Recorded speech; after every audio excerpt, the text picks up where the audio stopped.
Bakit hindi pa rin daw may i-release yung TOR? Wala silang tamang maisagot sa akin, sir eh. Yun lang ang sinasabi nila na isasabay sa batch 2025.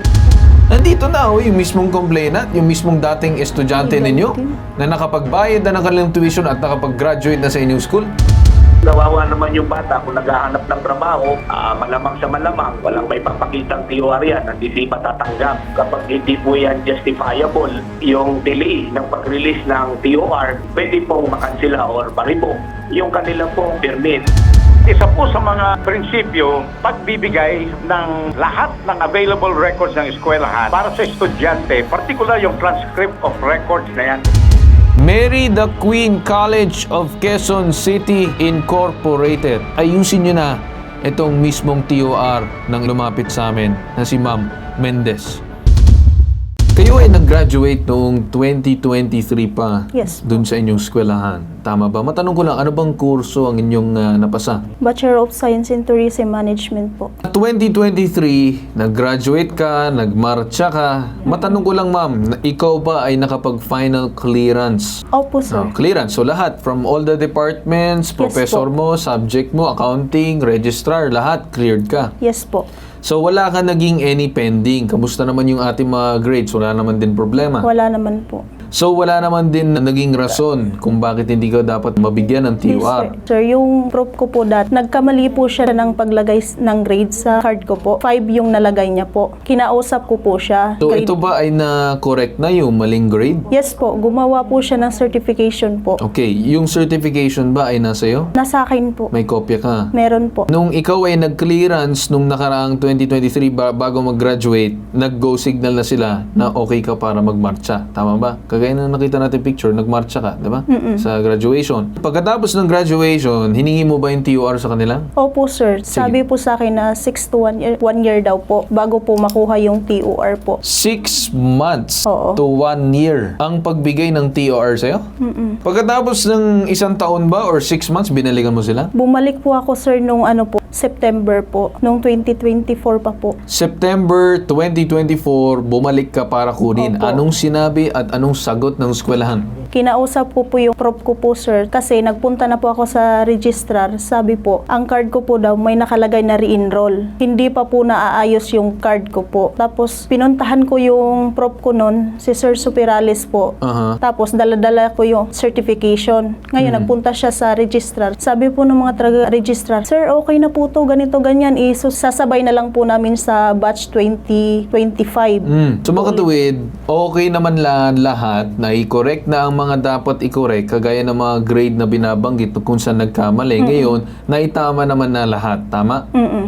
Bakit hindi pa rin daw may i-release yung TOR? Wala silang tamang maisagot sa akin, sir eh. Yun lang ang sinasabi nila na isasabay sa batch 2025. Wala pa rin maibigay hanggang ngayon. Opo. Kasalukuyan. So nakailang pabalik-balik ka na. Kailan yung huling punta mo doon sa school? February 6 po. Anong sinabi ng school sa'yo? Sabi nila, inuuna pa daw po nila yung mag-take po ng board exam. Tapos, May mga inuuna pa sila. Samantalang inuuna daw ikaw, nakapagtapos ka na ng 4 na taon, nakapagbayad ka na, fully paid ka na din sa tuition mo, wala pa rin sila maibigay sa'yo. wala pa po.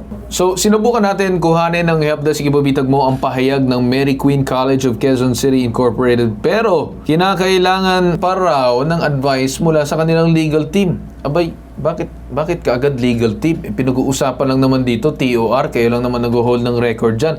Nandito na yung mismong complainant, yung mismong dating estudyante ninyo na nakapagbayad na ng kanilang tuition at nakapag-graduate na sa inyong school. Ano ba napakahirap dyan? Attorney, ano pong masasagot ng ating CHED regarding po dito? Hindi po marilisan si ma'am ng TOR. 3 taon na siya mahigit postgraduate or 2.5 years. Wala pa rin maibigay na parang tama or tuwid na sagot itong eskwelahan tungkol sa kanyang TOR. There were issues about grades which have been corrected and backed up with certifications. So I don't see the problem, sir. Hanggang ngayon, wala pa rin na ibibigay sa kanya na TOR. Kawawa naman itong si ma'am, nagbayad na dun sa eskwelahan ng tuition. Hindi pa rin siyempre, of course, hihingin din ng mga application ng trabaho yan. So, sir, ano pong nakikita ng ating CHED dito? Nung na-receive po natin agad yung endorsement from the Office of the Executive Director na meron ngang reklamo mula sa isang estudyante na graduate sa Merida Queen na matagal nang Yes. hindi na-release yung kanyang TOR. Agad po nating inaksyonan kahapon nung na-receive po natin yung endorsement. Kasi as a matter of procedure po, pag may nare-receive tayong complaint po, tinitingnan po namin kung meron na ba yung pumasok na complaint sa amin. So, Okay. currently wala po sa record namin. Kaya nakipag-ugnayan po tayo agad sa paaralan para makuha yung panig nila kung ito ba talaga estudyante nyo, ano ba ang status ng bata, kung Okay. ito ba'y na-release na ba talagang TOR o hindi pa. Okay. Sa amin pong pagpunta doon, personally, binisita po namin yung paaralan. Napag-alaman po natin sa kanilang sagot, yung kanyang request for transcript ay naiprocess noong panahon na nagkaroon ng pagpapalitan ng staff sa kanilang registrar's office. Wala daw pong naganap na proper turnover of documents. So kaya po, inabisuhan po natin sila, we instructed them to expedite na ma-release agad kasi kawawa naman yung bata kung naghahanap ng trabaho, malamang sa malamang, walang may papakitang TOR yan at hindi matatanggap. Tungkulin ng paaralan, kaya tayo may paaralan para matulungan natin yung ating mga kababayan na makapagtapos sila at Okay. kahanap ng hanap buhay. Sir, attorney, matanong ko lang no, kasi dun sa part, wala naman problema kung ngayon pa lang sila kikilos pagkatapos ng ilang taon. I do understand na walang proper turnover of documents. Hindi na po yun dapat sa part ng estudyante. Pagkakamali na po yun ng school, ilang taon nang pabalik-balik sa kanila, ilang taon na siya nagfa-follow up. Hindi ba nila alam? Hindi ba nila hinalungkat? Hindi ba sila nag-effort? Kung hindi pa kami tumawag sa inyo, hindi pa sila kikilos ko. Ang pagkakaalam ko din, usually colleges are usually CHED accredited. Tama po ba? Opo. So with that in itself, sir, ang CHED accreditation nila ay isang privilege. Tama po ba? Correct po. That is correct. So given that it's a privilege, meron pong tamang proseso ng pag-asikaso sa mga estudyante. So Tama po. aside from that, sir, is there anything else na magagawa ng ating CHED para ba posibleng masilip ba yung accreditation? Posible bang may ma-check pang kung meron pang ibang issues yung school na hindi nagagawang tama aside dito kay ma'am? Kasi wala naman din sa akin, sir, kung ibibigay ka agad itong TOR, ayusin ka agad. Kasi dapat naman talaga nilang gawin yan. But I'm more on after, ano bang liability at accountability ng school at ano magagawa ng ating CHED tungkol dyan? Well, pwede pong gawin ng CHED dyan ay mag-conduct ng investigation para malaman po natin yung liability. Kasi sa ilalim po ng ating umiiral na Manual of Regulations for Private Higher Education, yung delay ng pag-release ng TOR kapag hindi po yan justifiable, pwede po yung makonsider, no? Based on evidence, based on our policy na gross inefficiency in the operation of Yes. the institution. Yes. Tulad po ng binanggit nyo kanina, yung kanilang pong permit, yung kanilang authority to operate, pwede pong makansila or paribo. Depende po yan sa magiging pagtingin ng ating investigators and of course sa magiging decision po ng commission ng ating ANBAC. Okay, so sir, with that said, magko-conduct ba kayo ng investigation since ang galing na sa inyo ang possible gross inefficiency regarding dito sa kanilang pagpapatakbo ng operations na kung saan napapabayaan ng ibang mga estudyante? So, sir, possible ba makapag-conduct ng investigation ng ating CHED? Yes po, we will recommend kasi dito po sa CHED NCR as the region that has the jurisdiction over that particular school, gawa po kami ng recommendation sa ating legal and legislative services to authorize the conduct of finding investigation. So, attorney, with that said, ang gusto lang naman namin dito ay masampulan yung mga ganyang klaseng estilo para hindi na din sumunod yung mga ibang eskwelahan na kung saan, ibis na kumikita sana yung mga kanilang estudyante since they've given them the tools eh hindi nila magamit dahil hadlang din sila, then I think that should be liable also as well. Kaya nga, ginagawa natin, sir, ng paraan na masampulan, mapakita ng CHED na talagang mali yung ganyang klaseng gawain, wag yung gagayahin. Alright, attorney? Opo, salamat po. Alright, Kuya. thank you din.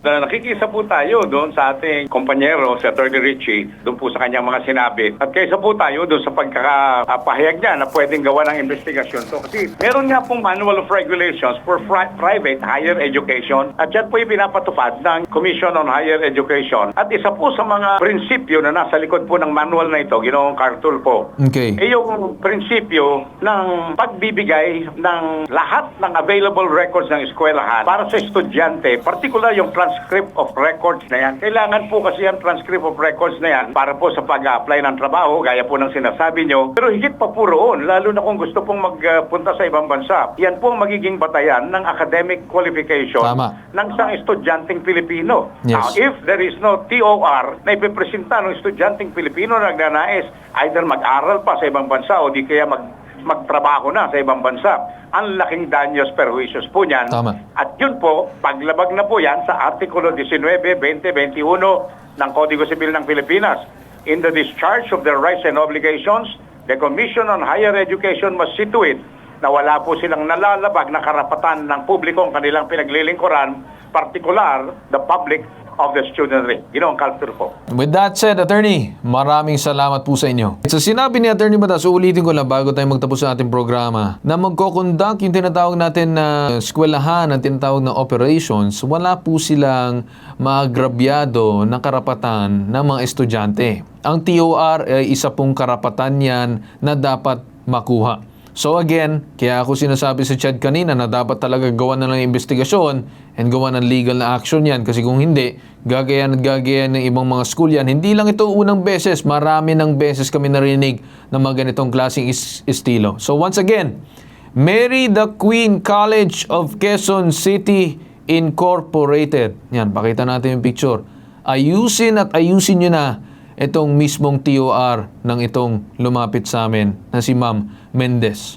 So with that said, dyan tayo nagtatapos sa ating programa ngayon. Itong Helpdesk, ipubito mo.